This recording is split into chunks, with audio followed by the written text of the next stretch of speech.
Oh, hi, thanks for joining me here in my shop. Get your fingers ready for scratching your head, because that's all I'm doing here is scratching my head.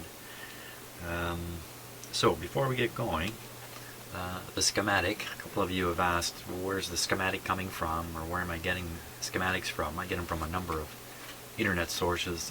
None of them are hidden away or anything like that. This particular schematic for this radio I got from a website called Tanya. Tanya's Tanya, and they have a lot of schematics there. Surprisingly enough, I think it's somewhere over in Europe or something like that. It's not here in North America, but they have an awful lot of North American schematics, and they're kind enough to let a visitor like me download a couple per day, which is fantastic.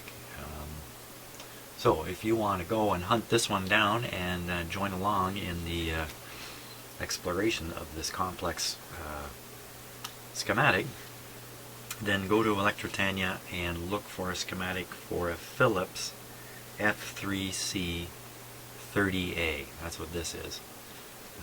And you may find it as F3C 31A also. So I believe this is the 30A, though. What the difference is, I don't know. So grab yourself a copy of the schematic, and let's start scratching our heads here. At least I find these really hard to understand. The AM side, no. I got the AM side under control. It's so much simpler, although complicated even in a radio like this. The FM side, a lot of it is quite a mystery to me, just exactly why each component is there and what it's doing. But we can't let a lack of knowledge get in the way here in doing this kind of work, because every time you take on a repair like this, you're swimming in a bucket of lack of knowledge about the specific radio you're working on. At least I am. So in thinking about, and thanks a lot for all the comments, I really appreciate it. I am able now to read comments and respond to them on my mobile device. I learned how to do it. It's a very simple thing, but of course, like lots of things, until you learn how to do something, it just seems impossible. I had a heck of a time finding the simple thing that I had to do to read and respond to comments while I'm out of my shop and roaming around the other corners of my life. So hopefully I'll keep up with comments. And so thank you very much for quite a number of intelligent comments about this radio, ideas about which way to go, and even comments about why the approach I've taken to this point, which was focusing on the tuner, maybe I could have anticipated that the problem is somewhere else. And I'll give you one of them. And I noticed that the stereo light seems to work just fine on this receiver. As you tune along, the stereo light goes on and off, just as you would expect from a properly working radio. The stereo light is triggered well down in the radio circuitry, well ahead, somewhere down here. That tells me that everything ahead of it is probably working fine, probably. So that certainly gets me out of the tuner and down by the detector discriminator area of the receiver. But that's not where I'm going to start. I'm going to give a really quick tour through the schematic, and then we're going to look at the treble control situation, strange as that is. So quick tour here, okay? FM antennas are here, AM antenna is here. FM antenna feeds into one half of this tube. Okay, the other half of this tube is connected to one of the tuning coils. So I'm pretty sure this is an oscillator here, pretty sure. And this is just tuning. I don't know what this is, to be honest with you, but these two things are the tuned parts in the FM receiver. They're connected by this dotted line, or two slug-tuned coils.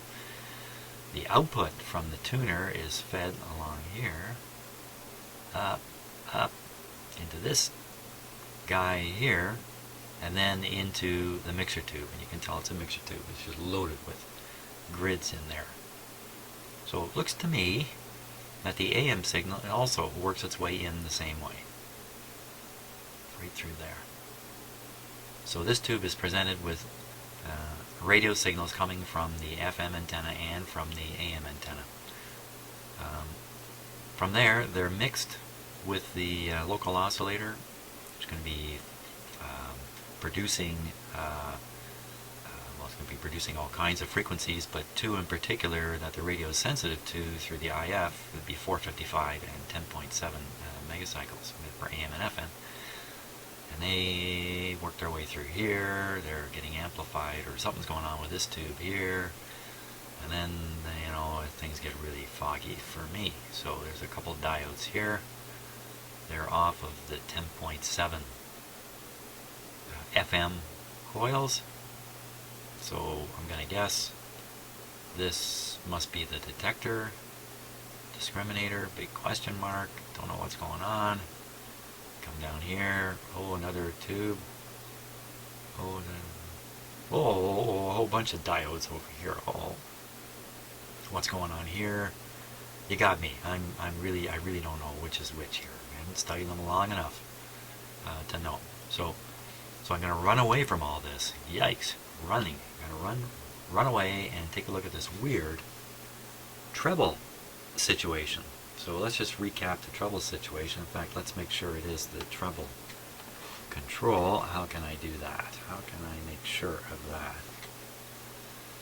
So on the front of the radio here, all these controls: volume, bass, treble, balance. Okay, so the balance control has me a little freaked out too here. All these controls do, in fact. So what I think is the balance control down here. Let me get a little more in focus here if I can. Yeah. This guy here is a single potentiometer.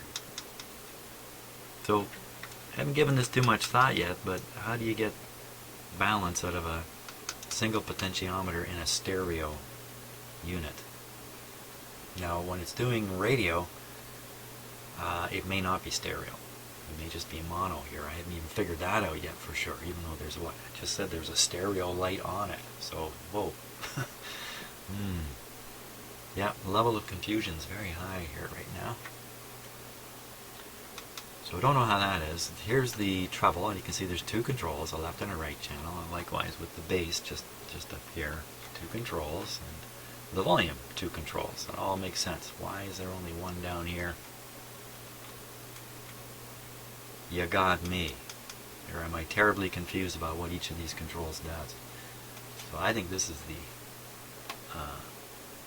treble control. Now remember, when I turn it to either extreme, and I'm trying to remember this too, we get a pickup in volume and a very distorted result. And when you have this control set in the middle, a loss of volume, and I'm not sure about the distortion, but it seems to be less. So it seems to be influencing the distortion. In FM, when you flip this onto AM, this control seems to work perfectly normally. Okay, so that in itself is an interesting question. What is the difference here between AM and FM in this control? Okay, so get your fingers warmed up here for head scratching. There we go. So we're going to hunt down the treble control. Okay, so this is the amplifier portion of the receiver. That's the radio receiver. Look, there's just two lines connecting them. Those have to be the signal lines. There's a control right here.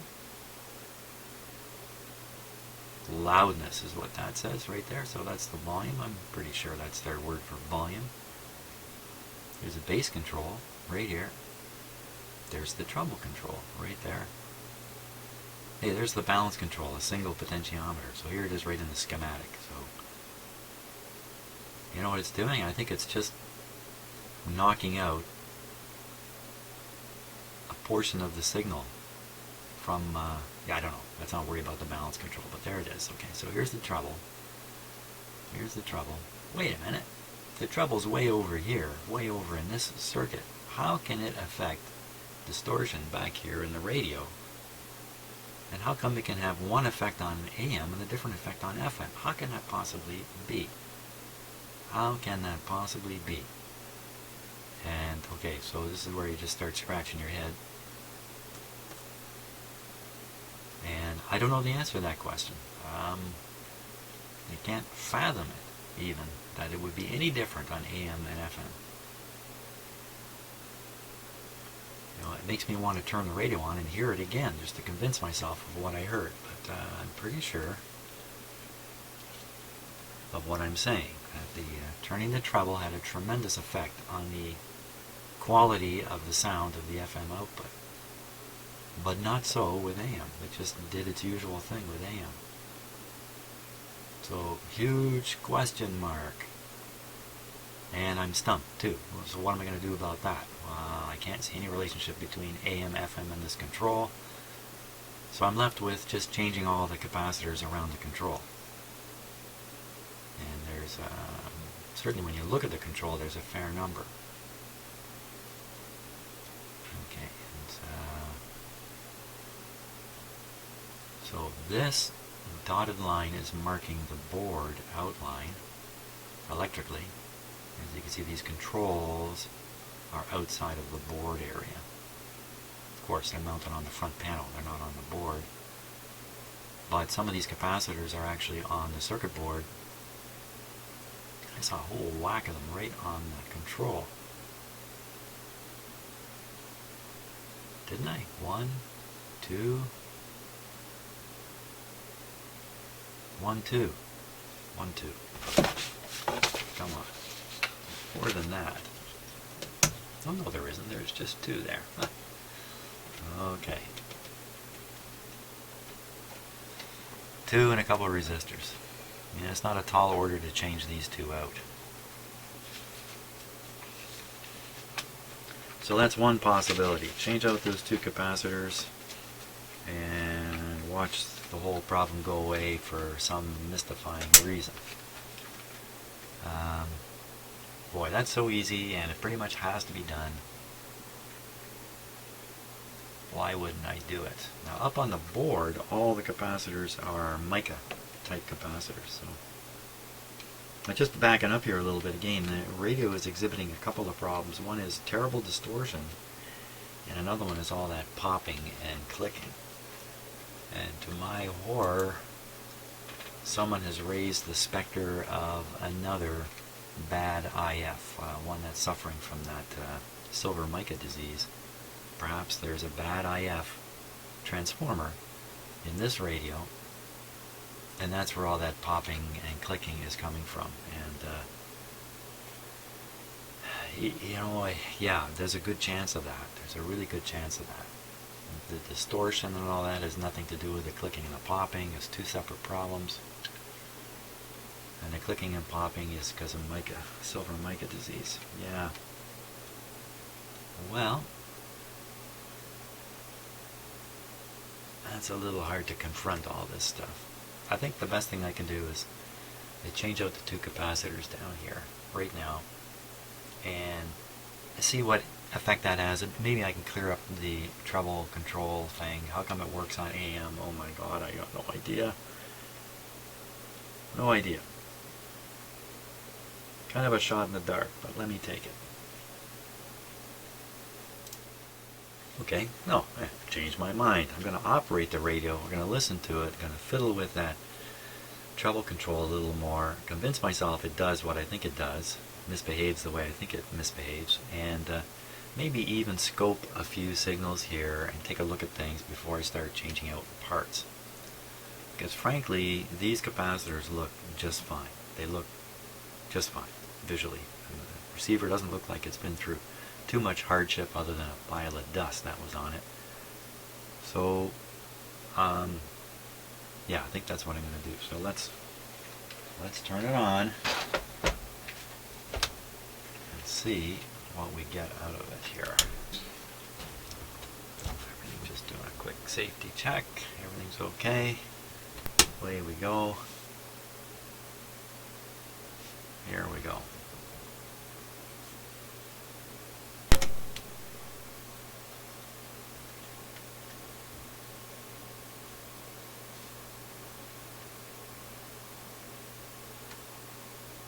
You know, another thing I can do is I can feed a signal into the amplifier and have a listen.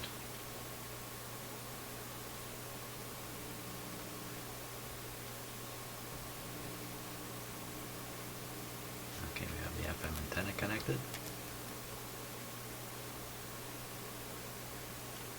It's been over a day since I was working on this.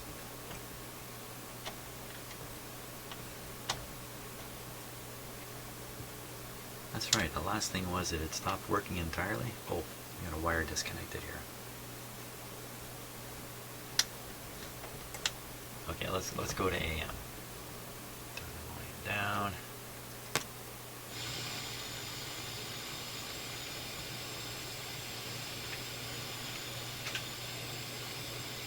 Okay, balance control. Well, I can certainly hear it going between speakers. Treble control. Say, I shouldn't rush to change those capacitors.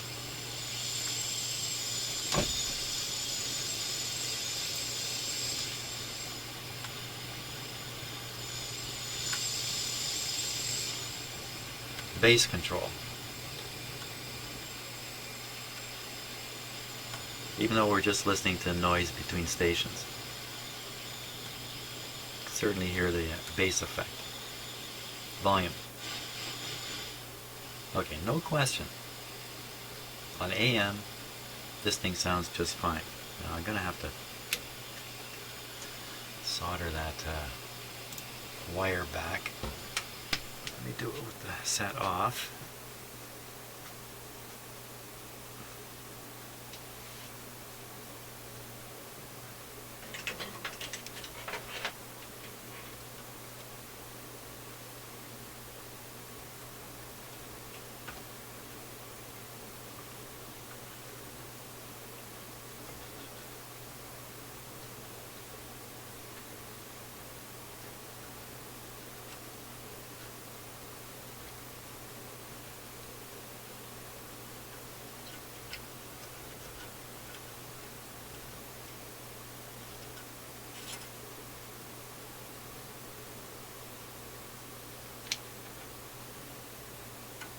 Oh, pop right off.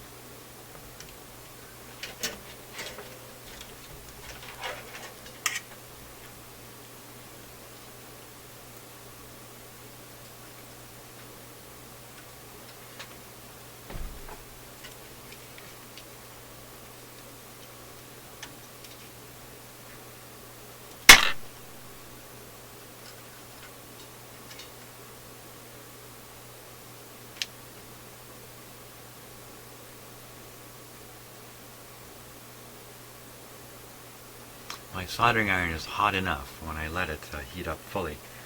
It'll heat up a joint like that quite high. It takes longer than expected to cool down, and while I'm waiting, sometimes I move the wire by accident. Next thing you know, I got a cold joint in the making here. So, okay, but that's not going to pop off. Okay, back on with the radio. Hopefully the FM will make some FM sound now. I won't have another battle on my hands.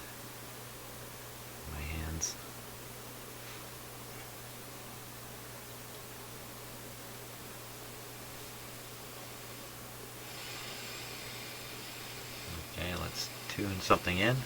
Antenna on. Wait a minute. There we are.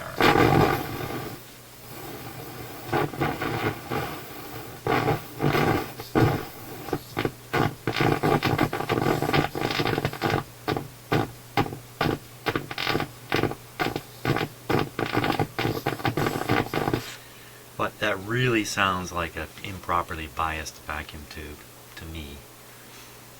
It does not sound like an IF problem to me. Now, what goes on with this treble control?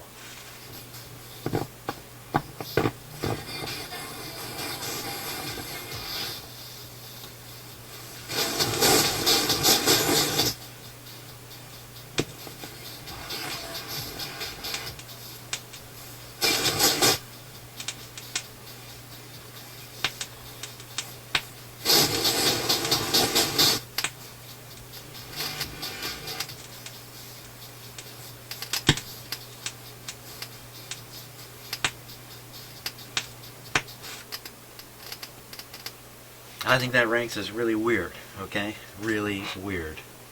Totally different behavior in FM from AM.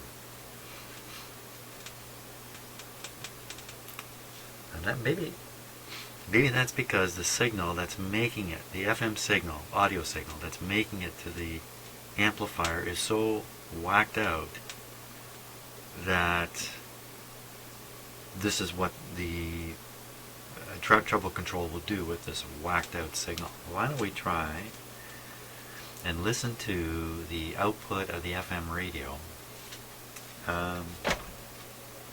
rate.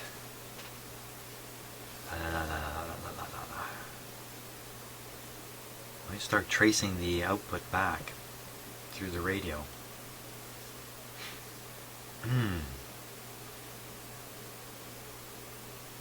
It is so whacked out it's got to look obvious on a scope. So why don't I try that? I'll try to scope the output. I think it's right in here. And we'll see what it looks like, and maybe I can scope things further and further back in the radio, and suddenly they'll look normal. Right. Okay, that's my thinking. Let me get my scope ready to go here.